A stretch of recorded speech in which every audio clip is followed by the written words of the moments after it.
Olá, tudo bom, povo de Deus, paz do Senhor? Esse estudo hoje vai para os homens, tá? E aqui a minha experiência com os homens ela já não é muito grande, porque eu não realmente não tenho muito contato com os homens que estão nesse processo, por decisão mesmo, né? Assim, para me salvaguardar, enfim. E também para que a gente não inverta muito os papéis aqui, que é passado realmente na palavra, né? Que as mulheres, elas não ensinem para os homens. Mas assim, eu vou pincelar algumas coisas que eu vi, não é um estudo aprofundado, tá? Vai ser uma palavra rápida para os homens, algumas características que eu percebo por convivência e por escutar, né? Assim, de outras pessoas, de ver o que os homens escrevem aqui no canal, me dá essa possibilidade de identificar algumas atitudes, né? Então, o que eu tenho identificado dos homens que estão nesse processo, dessa busca, né, por restauração do casamento, alguns deles, um pouco mais que a metade, são homens mais passivos, e a outra metade já são os homens mais rixosos também, né? Já são briguentos e já são aqueles homens mais autoritários que querem impor sua vontade e tal. E aí que entraria junto os que também cometeram adultério, que provavelmente estão dentro desse homem mais autoritário, né? Que é diferente de autoridade. A gente vai vendo isso aqui enquanto eu tô falando. E vou falar primeiramente para a primeira categoria, sabe? São os homens mais mansos, os homens mais passivos. Eu tô falando aqui da questão de mansidão, de são aqueles tipos de homens que eles se esquivam, né? De exercer a autoridade que Deus os concedeu. E uma das coisas que eu identifiquei, isso que começou a me chamar a atenção, foi uma viagem que a gente bolou aqui com alguns amigos, né? Que nós já caminhamos há algum tempo, nós marcamos uma viagem. Quando ele escutar, ele vai saber quem é. Vai puxar a minha orelha depois, não. Mas, assim, eu identifiquei algo que vai ajudar todo mundo. E, assim, durante essa viagem, né, a gente passou alguns dias numa casa e durante esse tempo a gente estava ali, todo mundo com o mesmo propósito, né, todo mundo buscando a restauração do casamento, buscando crescer no Senhor. Mas assim, a gente sentou alguns momentos para a gente falar sobre a palavra de Deus, escutar um vídeo, ter um momento da gente orar juntos. E eu realmente senti falta que essa atitude tivesse surgido do homem, né, que estava com a gente. E é por identificar que esses homens, eles ainda mesmo no deserto, continuam se esquivando, sabe? Porque realmente é difícil quando a gente precisa sair do nosso conforto, né? Do nosso confortável, de quem nós somos. É um temperamento, provavelmente, que gera essa atitude. Então, os homens com um temperamento mais manso, eles podem pecar pelo excesso de mansidão, né? E como eu tô falando isso? Eles pecam por realmente não exercer o sacerdócio do lar, em todos os sentidos, né? Com autoridade para as decisões e com autoridade espiritual também, que todas as mulheres precisam, porque os maridos são os nossos cabeças, e quando nós assumimos essa posição, destrambelha tudo. E como a maioria das mulheres rixosas casam com esse tipo de homem, os homens mais passivos, a destruição ela é quase certa, sabe? E eu queria ler Efésios 5:23, que diz assim: porque o marido é o cabeça da mulher, como também Cristo é o cabeça da igreja, sendo este mesmo o salvador do corpo. E aqui mais uma vez mostra a relação, né? Que a Bíblia gosta muito de fazer essa comparação entre Jesus e igreja como o casamento, né? Então ele gosta de explanar dessa maneira. Então as mulheres, elas precisam se submeter à autoridade dos maridos. Então os maridos, no caso, precisam exercer essa autoridade, né? Igual Cristo exerce a autoridade sobre a igreja. E outro versículo diz assim, 1 Coríntios 11:3. Mas quero que entendam que Cristo tem autoridade sobre o marido, que tem autoridade sobre a esposa e Deus tem autoridade sobre Cristo. Então, se a gente pudesse fazer uma escadinha, seria Deus, Cristo, marido e mulheres, né? Cada um se submetendo à autoridade que vem acima. Deus é o cabeça de Cristo, Cristo é o cabeça do homem, o homem é o cabeça da mulher. E é para voltar a essa essência que nós buscamos conhecer a palavra de Deus. Porque é interessante, com a Bíblia, a gente tira a mulher de posições que o mundo está nos impondo. Por exemplo, mulheres que se desgastam com a busca pelo sustento, mulheres que querem ter o mesmo patamar do homem. Eu, sinceramente, gente, acho que a mulher deveria trabalhar metade do tempo do homem. Sabe o que as verdadeiras feministas deveriam ter feito? Ter exigido o mesmo salário, sabe como? Trabalhando a metade do tempo. Isso é que as feministas deveriam ter feito. Para quê? Para que a mulher não perdesse a sua essência. Para que a mulher pudesse desenvolver o seu trabalho fora de casa e dentro de casa. Né? Pudesse realizar as duas coisas de forma equilibrada. Então, essa chamada à nossa essência é muito importante porque foi para isso que Deus nos criou. É tão importante, é tão simples. O homem tem autoridade sobre a mulher e a mulher aprende a ser mulher de acordo com a palavra. O que é que a palavra diz? A mulher acorda cedo, a mulher cuida das coisas de casa, a mulher cuida dos maridos, a mulher cuida dos filhos. A mulher desenvolve sim um negócio próprio, contanto que ela não desmereça o seu trabalho, educando os filhos, cuidando da sua casa. E é busca dessa essência que nós buscamos conhecer as verdades que estão na palavra. Porque o mundo ele vai nos bombardear o tempo inteiro com as mentiras que Satanás impõe. E aí outra característica que está intrínseco nesse homem passivo é a falta de coragem, sabe?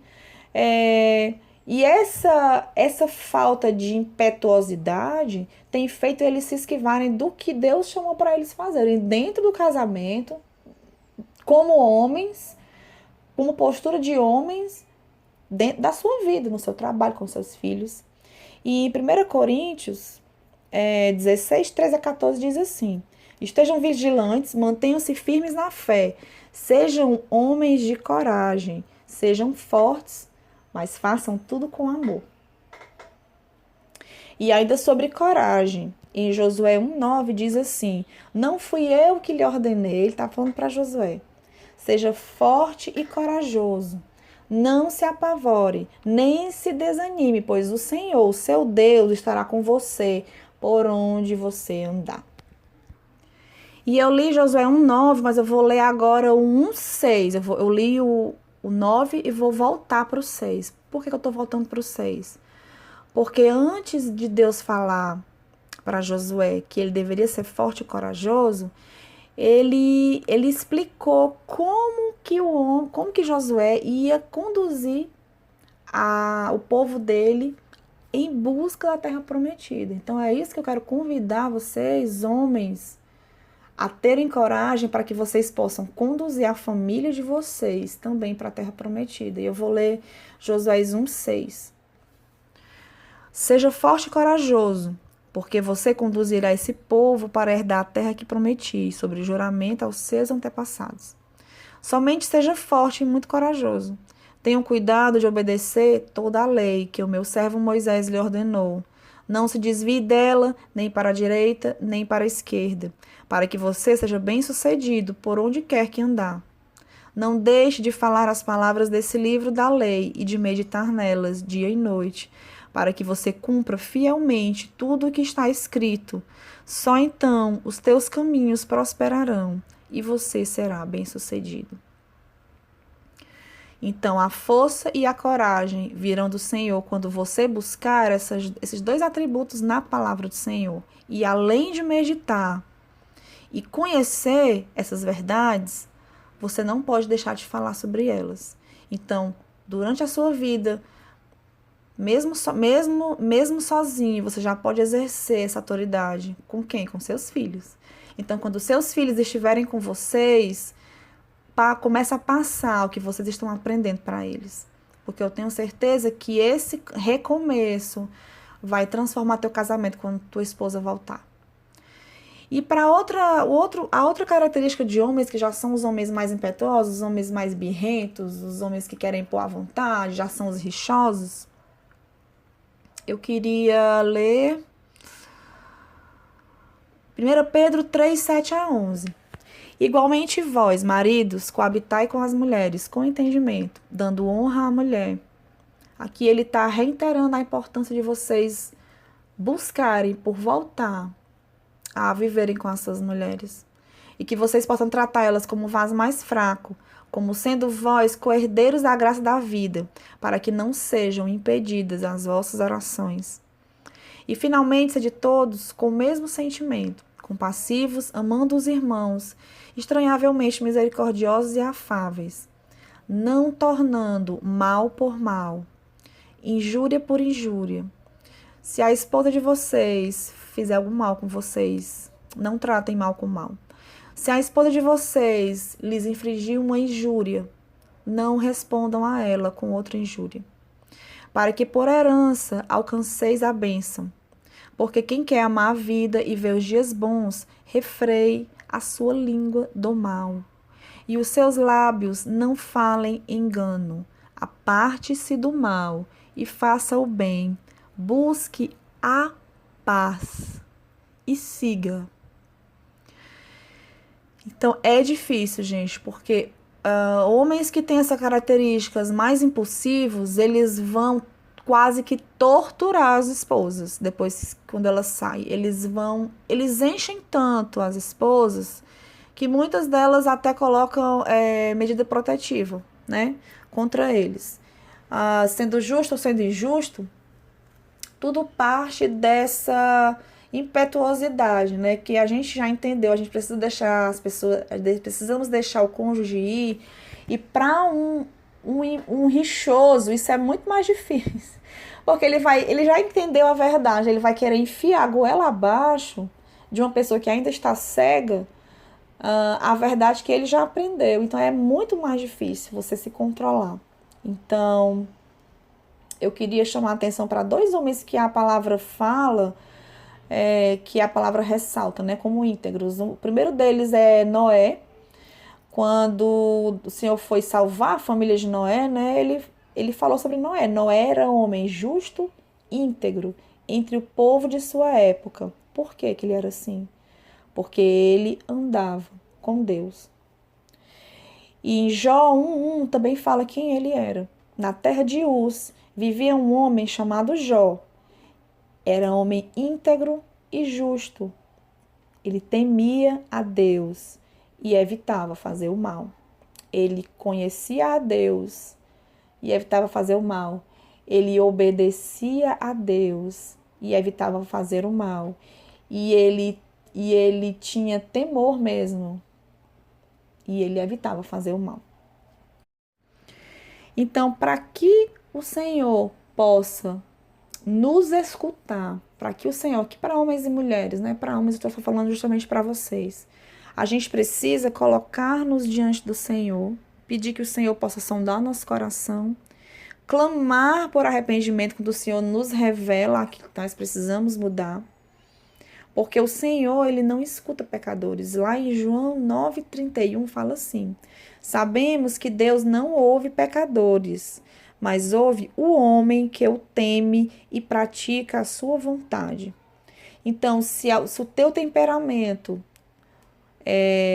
forte ainda está prevalecendo, se você também não consegue se controlar igual as mulheres rixosas, você precisa desesperadamente conhecer a Cristo, conhecer a palavra que é transformadora, porque só ela que pode entrar e sair dividindo e separando juntas e medulas e quebrando e moldando depois, né? Porque o Senhor vem, quebra, depois ele vem, começa a reconstruir. E é através desse conhecimento da palavra que nós conseguimos tudo isso. Nós conseguimos ser quebrados e depois nós conseguimos ser construídos.